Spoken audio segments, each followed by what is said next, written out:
ఇది సాధ్యమా అంటే చాలా మంది అసాధ్యం అనుకున్నారు. నేను ఎప్పుడు కూడా నా జీవితంలో ఒకటే ఆలోచిస్తాను. ఈ సందర్భంగా ఒక విషయం మీకు చెప్పాలి. నేను నిద్ర లేచినప్పుడు గాని ఎప్పుడు కష్టం వచ్చినా మా ఇంటి వెలవేల్పు వెంకటేశ్వర స్వామి ఏ పని కావాలన్నా ఒక్క నిమిషం ఆయన మీద భారం వేసి ఇంకా ముందుకు పోతాను. బుల్లెట్ మారిగా దూసుకుపోవడం తప్ప ఎనితిరిగి చూడడం నాకు తెలియదు.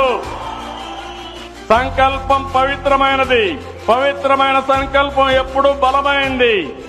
కొన్నిసార్లు కొన్ని ఇబ్బందులు వస్తాయి గాని ఆ ఇబ్బందుల్ని అధిగమించితే తప్పకుండా జయప్రదం అవుతుంది. నేను చాలా మీటింగుల్లో చెప్పాను, రాయలసీమ రాళ్లసీమ కానీయను, రాయలసీమని రతనాల సీమగా చేసే బాధ్యత నాదని